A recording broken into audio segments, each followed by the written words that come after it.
नमस्कार, मैं हूं संतोष। सिटी न्यूज वैन रीवा की सांध्यकालीन समाचार सेवा में आप सभी दर्शकों का स्वागत है। पेश है आज के मुख्य समाचार। केंद्र सरकार द्वारा राष्ट्रीयकृत बैंकों के निजीकरण के विरोध में देशव्यापी हड़ताल। नहर में नहाते वक्त 2 सहेलियों की बनी जल समाधि। मेडिकल कॉलेज में प्रवेश दिलाने के नाम पर अंतर्राज्यीय गैंग का पर्दाफाश। समाचार अब विस्तार से। केंद्र सरकार द्वारा राष्ट्रीयकृत बैंकों के निजीकरण के विरोध में देश भर के 10 लाख बैंक कर्मचारी एवं अधिकारी 2 दिवसीय हड़ताल पर हैं। हड़ताली कर्मचारियों ने सरकार एवं वित्त मंत्री तथा प्रधानमंत्री के खिलाफ जमकर नारेबाजी की। आपको बता दें कि आज तीसरे दिन भी बैंक बंद रहा। United forum of bank union के बैनर तले केंद्र सरकार के बैंकों के निजीकरण के फैसले के खिलाफ रीवा में भी बैंक कर्मचारियों एवं अधिकारियों द्वारा हड़ताल की गई, जिससे बैंकों का कामकाज ठप रहा। नाराज बैंक कर्मियों द्वारा जमकर नारेबाजी भी की गई। इनका कहना है कि सरकार बैंकों के निजीकरण को लेकर कदम उठाने जा रही है, जिसको लेकर ये हड़ताल की जा रही है। इसके माध्यम से जनता को यह भी बताना है कि अगर बैंकों का निजीकरण हो गया तो उन्हें क्या नुकसान होगा। इस निजीकरण से ग्रामीण इलाके की शाखाएं बंद हो जाएंगी। बेरोजगार युवकों के लिए रोजगार के अवसर कम हो जाएंगे। जनता की बचत पूंजी पर बड़े कॉरपोरेट घरानों का कब्जा हो जाएगा और साथ ही और कई चीज़ों का नुकसान निजीकरण से होगा। इसलिए इसका विरोध किया जा रहा है। देश भर के करीब 10 लाख कर्मचारी इस 2 दिवसीय देशव्यापी हड़ताल में शामिल हैं। इस हड़ताल की वजह से शाखाओं में जमा, निकासी, चेक क्लियरेंस, लोन मंजूरी जैसे सभी काम बंद रहेंगे। इस हड़ताल की वजह से आम आदमियों को ज़्यादा परेशानी उठानी पड़ रही है। पेश है ऋषभ श्रीवास्तव, क्षेत्रीय सचिव, यूनियन बैंक एसोसिएशन से प्राप्त जानकारी के कुछ अंश एवं झलकी।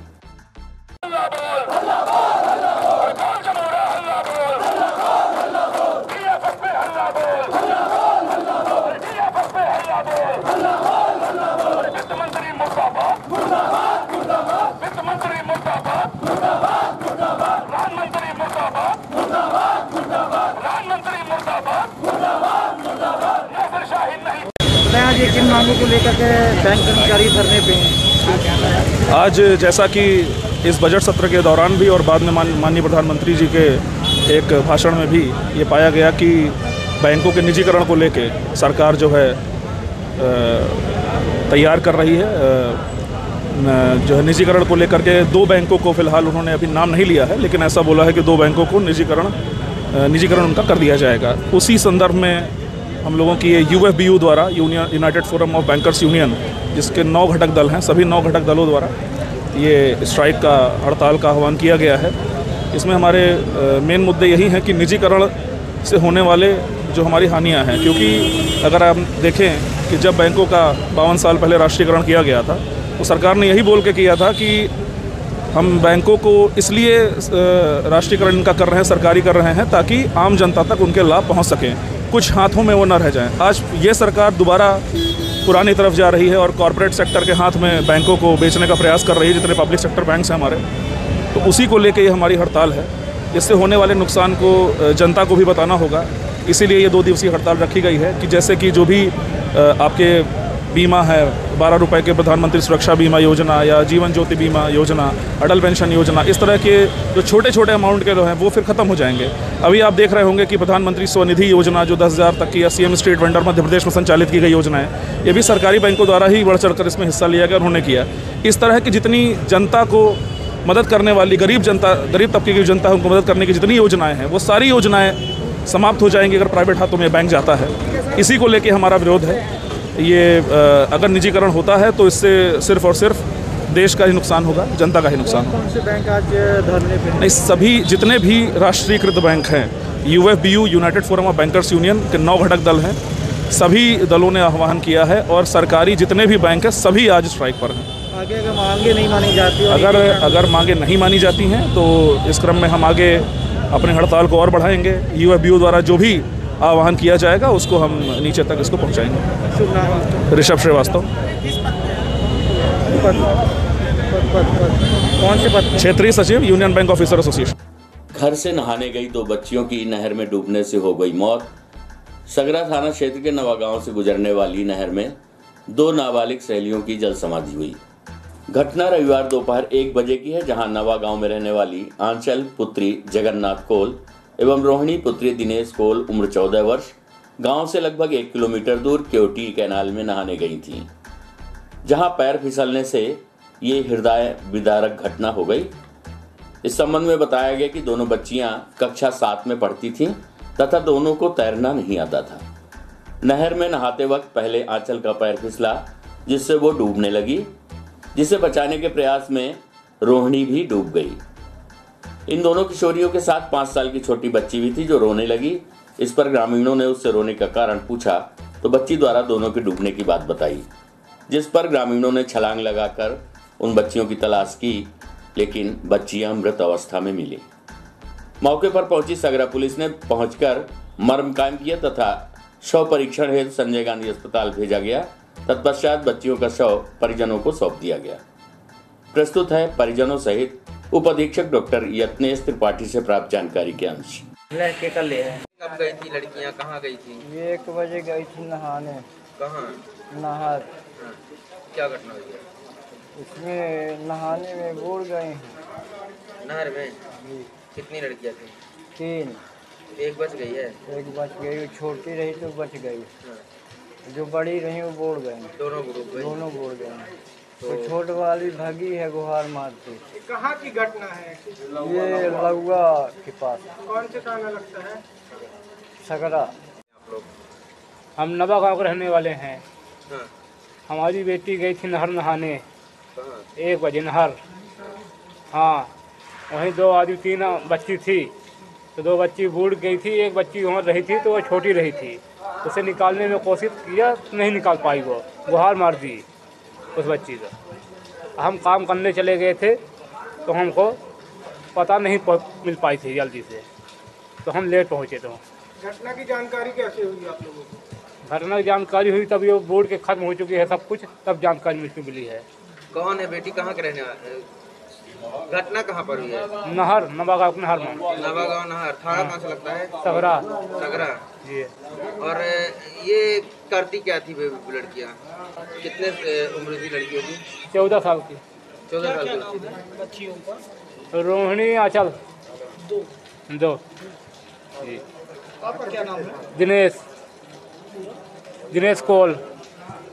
आज सगरा थाना क्षेत्र से नहर में कल शायद डूब गई थी 2 लड़कियां, तो उनका शव बरामद किया है पुलिस ने और उनका पंचनामा करके हमारे यहाँ आज सुबह लेके आए। उनका पोस्टमार्टम फॉरेंसिक विभाग के लोगों द्वारा किया जाएगा। पोस्टमार्टम करा के फिर हम शव को वापस देंगे पुलिस को। मेडिकल पीजी परीक्षा में एडमिशन दिलाने के नाम पर 42,50,000 रुपए की धोखाधड़ी करने वाले अंतर्राज्यीय गैंग का हुआ पर्दाफाश। आपको बता दें कि मेडिकल कॉलेज में प्रवेश के नाम पर ठगी की घटनाएं थमने का नाम नहीं ले रही हैं। इसी से जुड़ी एक शिकायत विगत दिवस चौराहा थाने के मैदानी निवासी डॉक्टर राघवेंद्र द्विवेदी द्वारा रिपोर्ट दर्ज करवाई गई, जिसमें उनके द्वारा बताया गया कि उनके परिवार के छात्र ने नीट की परीक्षा दी थी, जिसमें उनका नंबर कम आने से मेडिकल कॉलेज में प्रवेश नहीं मिल पाया। इसी बात का फायदा आरोपियों ने उठाया, जिन्होंने royal immigration and student consultancy नई दिल्ली द्वारा वेबसाइट के माध्यम से पीड़ित का नंबर खोजकर उनसे संपर्क किया एवं शासकीय एवं नेपाल के काठमांडू मेडिकल कॉलेज में प्रवेश दिलाने के नाम पर आरोपी ललित गुप्ता निवासी रोहतक एवं विशाल कुमार निवासी दिल्ली द्वारा 80 लाख रुपए में सौदा तय किया गया, जिसमें पीड़ित द्वारा 42,50,000 रुपए उनको भुगतान भी कर दिया गया। इनकी शिकायत पर चौराहा पुलिस द्वारा पुलिस अधीक्षक राकेश कुमार सिंह एवं एडिशनल एसपी शिव कुमार वर्मा के निर्देशन में थाना प्रभारी शिवपूजन मिश्रा द्वारा धोखाधड़ी करने वाले अंतर्राज्यीय गैंग को दिल्ली में पकड़ने में सफलता प्राप्त हुई है, जिसमें ललित गुप्ता को गिरफ्तार कर लिया गया है तथा उससे पूछताछ की जा रही है, जिसका खुलासा आज स्थानीय पुलिस कंट्रोल रूम में एडिशनल एसपी शिव कुमार के द्वारा किया गया। दिनांक 9 मार्च 2021 को राघवेंद्र तिवारी पिता ब्रज किशोर तिवारी ये मैदानी चौराहा के रहने वाले हैं, रीवा जिले के। इनके द्वारा पुलिस अधीक्षक कार्यालय में आके एक शिकायत की गई कि इस तरह से उनके द्वारा दिल्ली की किसी कंपनी के झांसे में आकर करीब 42,50,000 रुपये उनसे ठग लिए गए हैं पीजी की मेडिकल पीजी की सीट को अलॉट कराने के नाम पर। थाना प्रभारी चोराटा को आवश्यक निर्देश दिए गए और फरियादी को थाना चोराटा भेजा गया, जहां पर थाना प्रभारी चोराटा द्वारा प्रकरण पंजीबद्ध करके मामले को विवेचना में लिया गया। फरियादी के द्वारा बताए अनुसार एक टीम दिल्ली भेजी गई।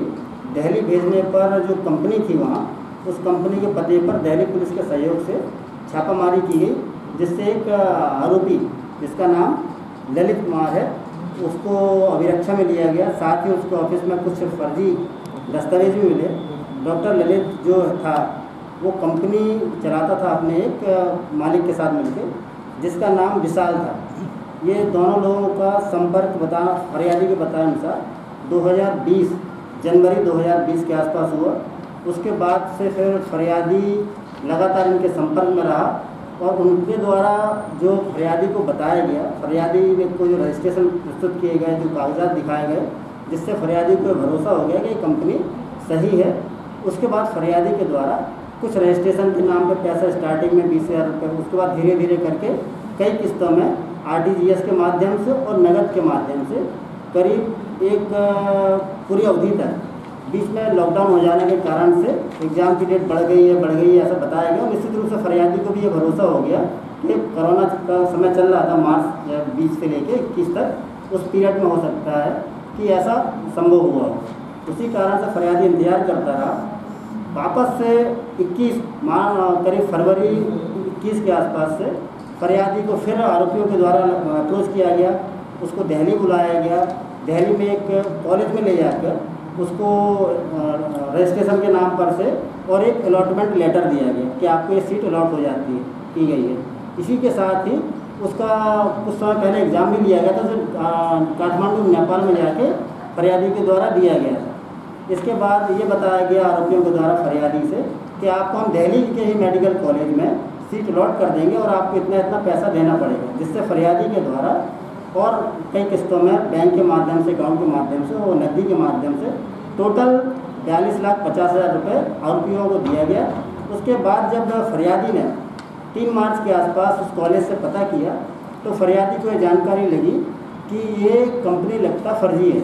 कॉलेज के द्वारा फरियादी को बताया गया कि आपको जो अलॉटमेंट लेटर दिया गया है वो अलॉटमेंट लेटर फर्जी है, न इसमें डीन के साइन और ना ही आपका ये रजिस्ट्रेशन नंबर है यहाँ पर। उसके बाद 3 मार्च को जब फरियादी को जानकारी लगी तो उसने प्रयास किया और उसके बाद उसने फिर पुलिस का सहयोग लिया। पुलिस के द्वारा प्रकरण पंजीबद्ध करके जो टीम भेजी गई, उसके माध्यम से जो अभिरक्षा में लिया गया आरोपी था उससे पूछताछ की गई। ऐसा जानकारी लग रही है कि MBBS करने वाले डॉक्टरों को PG सीट के अलॉटमेंट के नाम पर से इस कंपनी के ललित और विशाल के द्वारा बड़ी मात्रा में देश के युवा डॉक्टरों को ठगा गया है और साथ ही उनसे बड़ी रकम वसूल की गई है। अभी लगातार पूछताछ जारी है और अन्य प्रदेशों की पुलिस से संपर्क करने का प्रयास किया जा रहा है। साथ ही उन डॉक्टर्स जो इसकी ठगी का शिकार है उनके बारे में पतासाजी का प्रयास किया जा रहा है। ऐसा प्रतीत हो रहा है कि ये निश्चित रूप से एक अंतर्राज्यीय गैंग है जिसने इस तरह के डॉक्टर्स को PG सीट अलॉट कराने के नाम पर बड़ी ठगी की है। इस प्रकरण में अभी एक आरोपी हमारी गिरफ्त में आया है जिसका नाम है ललित कुमार और एक आरोपी अभी फरार है जिसका नाम विशाल है। पतासाजी की जा रही है और पूछताछ की जा रही है। आज आरोपी को न्यायालय पेश किया जाएगा और वैधानिक कार्रवाई की जाएगी। सर, कंपनी का क्या नाम था जो कंपनी के नाम से ठगी करते थे लोग? कंपनी का नाम था एजुकेशन एंड स्टूडेंट कंसल्टेंसी और ललित गुप्ता उसका मैनेजर है। मैनेजर को हम संचालक कह सकते हैं। उनको हमने फ्रीज कराने के लिए लेटर लिख दिया गया और मैक्सिमम अकाउंट फ्रीज हो गए। सर, कुछ अभी तक उससे अमाउंट कितनी मिली, कुछ पता चला? नहीं, अभी कोई अमाउंट नहीं मिला है। बैंकों से जानकारी क्या है कि बीच में जहाँ जैसा कि आप लोगों को जानकारी है सैटरडे संडे और बैंकों की हड़ताल के कारण इसमें संभवतः कुछ इशू आ रहा है, लेकिन हमने मेल कर दिए गए हैं। मैक्सिमम बैंक ने रिस्पॉन्स भी किया है। सर, टोटल कितना मांगा गया था सर? 80 लाख में, जिसके कारण आरोपी एकदम भरोसे में आया है बदमाशों के। फरियादी जो हमारा आरोपियों के भरोसे में आया उसके पीछे कारण था नई दिल्ली में मौलाना अब्दुल कलाम मेडिकल कॉलेज, मौलाना आज़ाद मेडिकल कॉलेज में बुलाया गया उसको। वहाँ पर ले जाके एक कॉलेज के एक कैंपस में एक रूम में इससे फॉर्मेलिटी कराई गई। फॉर्मेलिटी करा के वहाँ पर इसको अलॉटमेंट लेटर दिया गया डीन के साइन से। इस कारण से फरियादी हमारा उनके झांसे में आ गया और उसके बाद और पैसा भी आरोपियों को ट्रांसफ़र कर दिया। इसमें कॉलेज का भी कोई फैकल्टी इसमें इन्वॉल्व है? कॉलेज की फैकल्टी का हाथ नहीं है, ये तो धोखेबाजों का ही है। हालांकि हमारी तरफ से विवेचना में सारे तथ्यों को ख्याल रखा जाएगा कि कौन व्यक्ति था, कहीं कोई ऐसा कॉलेज का व्यक्ति तो नहीं शामिल था उसमें जिसके कारण से ऐसा हुआ। पुलिस कंट्रोल रूम में रीवा पुलिस द्वारा समाज के कमजोर वर्ग के प्रति संवेदनशीलता विषय पर 2 दिवसीय सेमिनार का आयोजन डीआईजी अनिल सिंह कुशवाहा द्वारा किया गया। सोमवार को पुलिस कंट्रोल रूम में उप पुलिस महानिरीक्षक अनिल सिंह कुशवाहा के द्वारा समाज से कमजोर वर्गों के प्रति संवेदनशीलता विषय पर 2 दिवसीय सेमिनार का शुभारंभ किया गया। इस अवसर पर पुलिस अधीक्षक राकेश कुमार सिंह एवं अतिरिक्त पुलिस अधीक्षक शिव कुमार वर्मा भी उपस्थित रहे। इस सेमिनार में जिले के अनुसंधान अधिकारी, थाना प्रभारी एवं उप निरीक्षक उपस्थित रहे। सेमिनार में डीआईजी ने सभी अधिकारियों और कर्मचारियों को कमजोर वर्गों के प्रति संवेदनशीलता से व्यवहार करने और उनके अधिकारों के प्रति जागरूक करने के संबंध में जानकारी दी। उनसे किस तरह से व्यवहार करें, उन्हें समय पर न्याय मिल सके, इन सब के बारे में सेमिनार में बताया गया। इस सेमिनार का उद्देश्य यही है कि समाज में कमजोर वर्गों के लिए जब वो थाने पर पहुंचे तो उनके साथ कैसा व्यवहार हो और किस तरह से उनकी समस्याओं को सुना जाए। उनके साथ ऐसा व्यवहार किया जाए कि पीड़ित को ये लगे कि जो शिकायत लेकर वो आया है वो सुनी गई और उसका निराकरण समय से हुआ। इन्हीं सब बातों को लेकर 2 दिवसीय सेमिनार आयोजित किया जा रहा है। आइए जानते हैं अनिल सिंह कुशवाहा, उप पुलिस महानिरीक्षक रीवा से जानकारी के कुछ अंश। सेमिनार आयोजित किया जा रहा है, इसका क्या उद्देश्य और क्या चीज़ें देखने को? देखिए, ये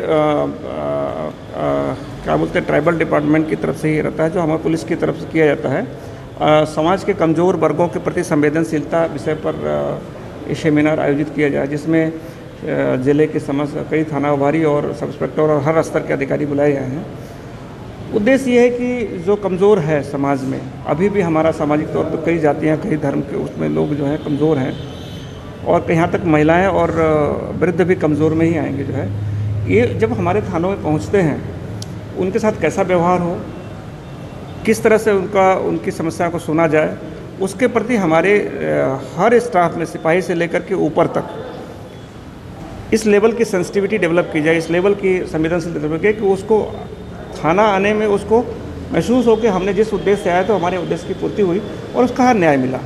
उसी तरतब में ये 2 दिन का प्रशिक्षण दिया जा रहा है। इसमें हम इनको एक मूवी भी दिखाएंगे, दामू मूवी, जिसमें कि ये दिखाएंगे कि किस तरह से समाज के जो निचले तबके के साथ अत्याचार होता रहा और पुलिस ने फिर क्या कार्रवाई की और क्या होना चाहिए, इस पर भी हम सेमिनार में अपने जो है उसमें डालेंगे। पुलिस अधिकारियों को चक्कर लगाते हैं, उसके बाद उनकी फरियाद सुनी जाती है। नहीं होना ऐसा बिल्कुल नहीं चाहिए। इन्हीं चीज़ों के लिए है कि हमारे पास ज़रूरत न पड़े आने की। जब यदि थाना बना इसके लिए तो थाना में ही सुनवाई होना चाहिए। हमारे पास तो रेयर केस में जब बहुत स्थिति ऐसी हो कि उसमें अपराध न बनता हो और वो कहता है कि अपराध बनता है, तब हमारे पास मैटर आना चाहिए। इसके पहले सारा थाना स्तर पे ही होना चाहिए। हम भी उसी को तो हम सुनिश्चित करने के लिए कर रहे हैं। वक्फ बोर्ड के पूर्व अध्यक्ष वसीम रिजवी की कुरान को लेकर दायर याचिका पर बवाल। मुस्लिम समाज के धर्मग्रंथ कुरान से 26 आयतों को हटाने के लिए रिजवी ने दायर की है याचिका, जिसके खिलाफ आज मुस्लिम उम्मते मोहम्मदिया कमेटी रीवा ने आज बिछिया थाने में पहुंचकर वसीम रिजवी पर एफआईआर दर्ज कराने हेतु थाना प्रभारी को सौंपा ज्ञापन। हम आपको बता दें कि मुस्लिम समाज के धर्मग्रंथ कुरान पाक की 26 आयतों पर सवाल खड़े करने वाले वसीम रिजवी के खिलाफ मुस्लिम समाज में काफी आक्रोश व्याप्त है। वसीम रिजवी उत्तर प्रदेश वक्फ बोर्ड के पूर्व अध्यक्ष बताए जा रहे हैं, जिनके द्वारा सुप्रीम कोर्ट में कुरान शरीफ की 26 आयतों को हटाने के लिए याचिका दायर की गई है। वसीम रिजवी की इस हरकत के बाद चारों ओर मुस्लिम समाज में आक्रोश व्याप्त है। आपको बता दें कि वसीम रिजवी उत्तर प्रदेश के शिया वक्फ बोर्ड का पूर्व अध्यक्ष है। मुस्लिम समाज का मानना है कि यह सीधे सीधे धार्मिक कुरान ग्रंथ पाक का अपमान किया जा रहा है। रिजवी की इस हरकत से आक्रोशित मुस्लिम समाज के द्वारा जगह जगह थानों में एफआईआर करने की मांग की जा रही है। मुस्लिम समाज का कहना है कि रिजवी के द्वारा ऐसे बयान देकर पूरे देश के अंदर धार्मिक उन्माद फैलाने का प्रयास किया जा रहा है, जो संविधान के खिलाफ है। मुस्लिम समाज के द्वारा मांग की गई है कि वसीम रिजवी के खिलाफ धार्मिक उन्माद फैलाने के विरुद्ध FIR पंजीबद्ध किया जाए और उसे गिरफ्तार कर दंडात्मक कार्रवाई की जाए। प्रस्तुत है संगठन के सचिव मुश्ताक खान एवं थाना प्रभारी श्री जगदीश सिंह ठाकुर से प्राप्त जानकारी के अंश। ये आज ज्ञापन देने आए क्या है? हाँ, बोलो। ये उत्तर प्रदेश सरकार में वसीम रिजवी नाम के पूर्व शिया वक्फ बोर्ड के चेयरमैन थे, जिन्होंने आसमानी किताब और मुसलमानों की धार्मिक ग्रंथ कुरान पे इल्ज़ाम लगाया है कि इसमें 26 ऐसी आयतें हैं जो आतंकवाद को बढ़ावा देती हैं, इन्हें कुरान पाक से अलग किया जाए। और 3 सहाबाओं का उन्होंने नाम लिया है कि इन सहाबाओं ने अपने से आयतें लिखकर कुरान में शामिल की और उसमें ताकत से इस्लाम का तबलीग किया और इस्लाम को बढ़ावा दिया, जबकि ऐसी बात नहीं है। ये हमेशा मुसलमानों के ख़िलाफ़, कभी हमारे टोपी के ख़िलाफ़, कभी हमारे लिबास के ख़िलाफ़, कभी हमारी औरतों के ख़िलाफ़, ये हमेशा इसे विवादित बयान देते रहे हैं, जिससे हमारे समाज में रोष व्याप्त है और एक जो हमारा समाज में माहौल ख़राब करने की कोशिश की गई है, ये कतई बर्दाश्त नहीं किया जाएगा। हम लोगों ने बिशिया थाना में थाना प्रभारी को FIR का ज्ञापन देकर ये मांग करते हैं केंद्र सरकार से कि ऐसे तथाकथित व्यक्ति, चाहे कोई भी हो, जो देश का, किसी समाज का, मुल्क का माहौल ख़राब करने की कोशिश करे, उसके खिलाफ सख्त से सख्त कार्रवाई हो और इस पर रोक लगे, क्योंकि ये संविधान के बिल्कुल खिलाफ है। इसी तारतम्य में हम लोग ऐसे ये मरदूद के खिलाफ FIR दर्ज करवाने के लिए यहाँ पे आए थे। धन्यवाद। मोहम्मद मखदूम खान, शहर कार्यकारी अध्यक्ष। जी हाँ, एक अभी सूचना आई है कि उत्तर प्रदेश में कहीं कोई जो है वसीम रिजवी कोई व्यक्ति है मुस्लिम समाज का, जिसने जो सुप्रीम कोर्ट में धार्मिक ग्रंथ कुरान के उसमें जो है कोई टिप्पणी की है, तो उसके संदर्भ में मुस्लिम समुदाय के लोगों के द्वारा जो है ज्ञापन दिया गया है और उसको जो है वरिष्ठ अधिकारियों के नॉलेज में दी जाएगी और उसे लेकर जो है उचित कार्रवाई हेतु अग्रेसित कर देंगे। आज की खबरों में बस इतना ही। कल हम पुनः हाजिर होंगे कुछ नई खबरों के साथ। तब तक के लिए हमें इजाजत दीजिए। नमस्कार।